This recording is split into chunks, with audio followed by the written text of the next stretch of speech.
اللہ من الشیطان الرجیم بسم اللہ الرحمن الرحیم۔ السلام علیکم، میں ہوں تفسیر پوائنٹ سے۔ مفتی احمد یار خان نعیمی جب تفسیر نعیمی لکھنے لگے تو سوچا پہلے عمرہ کر کے آقا رسول اکرم صلی اللہ علیہ وآلہ وسلم سے اجازت طلب کر لوں، پھر تفسیر لکھنا شروع کروں گا۔ مفتی صاحب عمرہ کی غرض سے مکہ مکرمہ پہنچے، عمرہ سے فارغ ہوئے تو حاضری اور اجازت لینے کے لیے مدینہ تشریف لے گئے۔ عشاء کی نماز کے بعد آقا رسول اکرم صلی اللہ علیہ وسلم کے در انور پر جا کر سلام پیش کیا اور تفسیر لکھنے کی اجازت چاہی، اور پھر سوچا آقا رسول اکرم صلی اللہ علیہ وآلہ وسلم کی شان اور تفسیر قرآن لکھنی ہے، کیوں نہ قلم سیاہی اور اوراق بھی مدینہ شریف سے ہی خرید لوں۔ مفتی صاحب خریداری کی غرض سے مدینہ شریف کے بازار میں پہنچے، وہاں سے خریداری کرتے کرتے آپ کو پارکر کمپنی کا ایک پین پسند آ گیا، اس کی لکھائی بہت اچھی تھی، اور سوچا اس پین سے ہی آقا رسول اکرم صلی اللہ علیہ وآلہ وسلم کی شان میں اور رب کے فرمان کی تفسیر لکھوں گا۔ جب پین کی قیمت پوچھی تو پتا چلا کہ میری جیب میں تو اس سے آدھی رقم بھی موجود نہیں ہے۔ پین اپنی جگہ واپس رکھ دیا اور واپس اپنے کمرے میں آ گئے۔ صبح تہجد اور فجر کی نماز کے لیے مسجد نبوی تشریف لے گئے۔ نماز اور اسلام سے فارغ ہو کر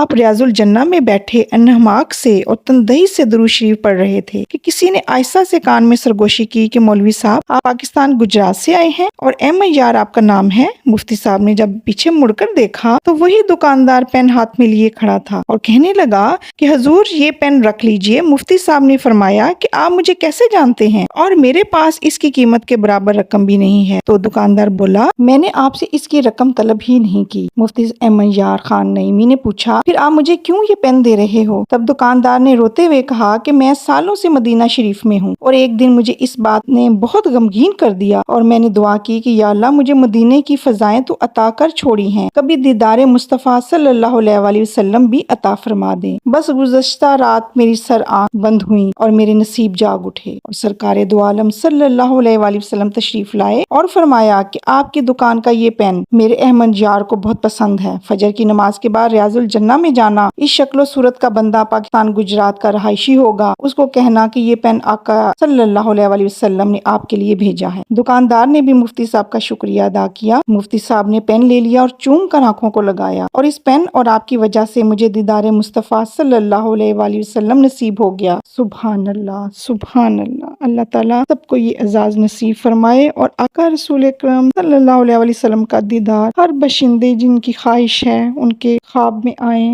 ان کا دیدار نصیب ہو۔ یا اللہ ہر مسلمان کو مرنے سے پہلے ان کا دیدار نصیب کرنا، آمین ثم آمین۔ جی ناظرین، ہم سورۃ بقرہ کی آیت نمبر 80 کا ترجمہ اور تفسیر بیان کرتے ہیں۔ وقالوا لن تمسنا النار إلا أياما معدودة قل أتخذتم عند الله عهدا فلن يخلف الله عهده أم تقولون على الله ما لا تعلمون۔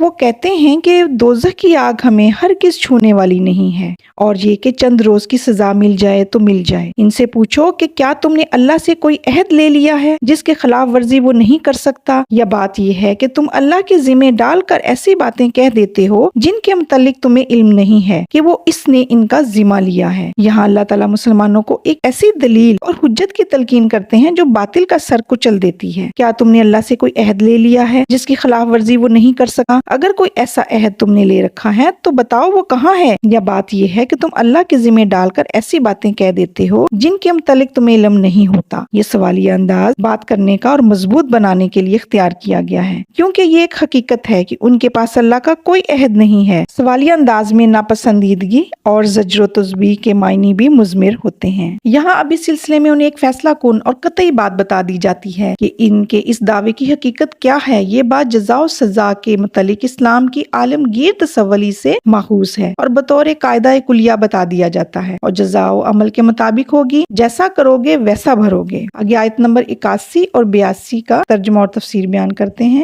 بلى من كسب سيئة وأحاطت به خطيئته فأولئك أصحاب النار هم فيها خالدون۔